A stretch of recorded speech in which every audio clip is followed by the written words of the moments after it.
کا، لیکن جو قرآن برکات کہہ رہا ہے وہ برکات ہمیں نظر نہیں آ رہی۔ تو جو اقدامات اب تک ہو چکے ہیں اس کی وجوہات میں سے ایک وجہ یہ ہے کہ ہماری تربیت اس نظام کے مطابق نہیں ہے۔ اس کی وجوہات کیوں تربیت نہیں ہے، ہمارے نظام تعلیم اس میں کتنا نقص ہے، اور ہماری دعوت میں کتنی کمی ہے، امر بالمعروف اور نہی عن المنکر میں کتنی کمی ہے، یہ چیزیں جو ہیں وہ آپ حضرات خود جائزہ لے سکتے ہیں۔ لیکن یہ ہے کہ عام مسلمانوں کی جو تربیت ہے اس تربیت کے اندر ایک کمی ہے، اس کی وجہ سے جو اب تک اقدامات ہو چکے ہیں ان اقدامات کے اثرات نظر نہیں آتے ہیں، اور جو ہمارے سامنے جو رکاوٹیں ہیں ان رکاوٹوں میں سے ایک رکاوٹ جو ہے وہ یہ ہے کہ بہت سارے مسلمان ایسے ہیں جو کلمہ بھی پڑھتے ہیں، اور کلمہ پڑھنے کے باوجود ان کی سوچ یہ ہے کہ دین کا تعلق انفرادی زندگی سے ہے، اجتماعی زندگی سے اس کا تعلق کم ہے۔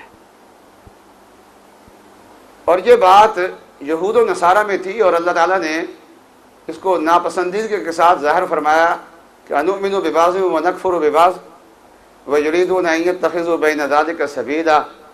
اسلام میں اس چیز کی کوئی گنجائش نہیں ہے، اور آج کا جو ارتداد ہے وہ پہلے زمانے کے ارتداد کی طرح نہیں ہے کہ ایک آدمی کلمہ چھوڑ کے مسلمانوں والا نام چھوڑ کے نیا نام اختیار کر لے، نیا مذہب اختیار کر لے۔ مسلمان رہتے ہوئے بہت سارے لوگ جو ہیں وہ آج اس چیز کے قائل ہیں، وہ بھی ایک طبقہ ہے ہمارے ملک میں۔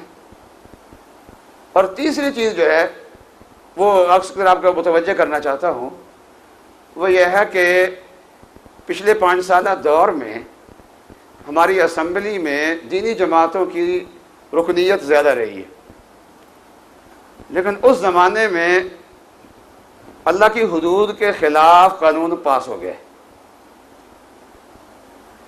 اور اس اسمبلی میں نمائندگی دینی جماعتوں کی کم ہے، اور سیکولر ذہن رکھنے والی جو جماعتیں ہیں ان کا آپس میں اتحاد بھی ہے۔ لیکن اس کے باوجود 18ویں آئینی ترمیم آئی تو اسلامی شقیں محفوظ رہی ہیں۔ تو وجہ یہ ہے کہ یہ پورے طور پہ نہیں، ظاہری طور پہ علامتی طور پہ جمہوری دور ہے،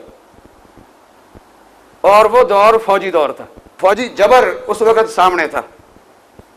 تو اس سے ایک بات یہ ہمیں سامنے آئی کہ دین کو نقصان پہنچانے والی ایک قوت آمریت بھی ہوا کرتی ہے، اور اس کے ذریعے سے جو اقدامات ہیں وہ کسی وقت بھی ملیا میٹ کیے جا سکتے ہیں۔ تو یہ 2-3 چیزیں جو ہیں وہ ہمیں ایک رکاوٹ نظر آ رہی ہیں۔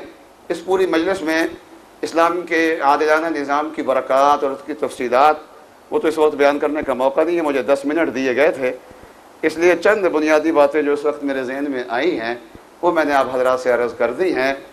تو میں آپ حضرات کو مبارکباد دیتا ہوں کہ آپ حضرات ایک فکر لے کے بیٹھے ہیں۔ اللہ تبارک و تعالیٰ یہ مسلمانوں کو فکر عطا فرمائیں، اور اللہ کرے اس فکر کے ساتھ آپ بیٹھتے رہیں۔ آپ کا یہ بیٹھنا بہت اللہ کی نظر میں پسندیدہ ہے۔ اللہ تبارک و تعالیٰ مجھ سے اور آپ سے کوئی دین کے لیے کام لے لے۔ وآخر دعوانا ان الحمدللہ رب العالمین۔ اس سے پہلے کہ میں اگلے مہمان مقرر کو دعوت دوں، میں شیخ محمد سلیم صاحب کو سے گزارش کرتا ہوں کہ وہ تشریف لائیں اور کلام اقبال سے آپ کے کانوں کو اور آپ کے دلوں کو ذرا مسحور۔ علامہ اقبال مرحوم کی معروف نظم اللہ تعالیٰ کے حضور دعا پیش خدمت ہے۔ یا رب دل مسلم کو وہ زندہ تمنا دے، یا رب دل مسلم کو وہ زندہ تمنا دے، جو قلب کو گرما دے، جو روح کو تڑپا دے، جو قلب کو گرما دے،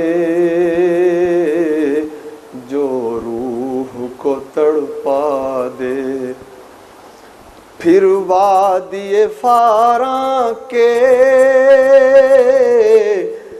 ہر ذرے کو چمکا دے، پھر وادی فاراں کے ہر ذرے کو چمکا دے، پھر شوق تماشا دے، پھر ذوق تقاضا دے، پھر شوق تماشا دے، پھر ذوق تقاضا دے۔ بھٹکے ہوئے آہو کو پھر سوئے حرم لے چل، بھٹکے ہوئے آہو کو پھر سوئے حرم لے چل، اس شہر کے خوگر کو پھر وسعت صحرا دے، اس شہر کے خوگر کو پھر وسعت صحرا دے۔ اس دور کی ظلمت میں ہر قلب پریشاں کو، اس دور کی ظلمت میں ہر قلب پریشاں کو وہ داغ محبت دے جو چاند کو شرما دے، وہ داغ محبت دے جو چاند کو شرما دے۔ بے لوث محبت ہو، بے باک صداقت ہو، بے لوث محبت ہو، بے باک صداقت ہو، سینوں میں اجالا کر دل صورت میں نہ دے، سینوں میں اجالا کر دل صورت میں نہ دے۔ میں بلبل نالا ہوں ایک اجڑے گلستاں کا، میں بلبل نالا ہوں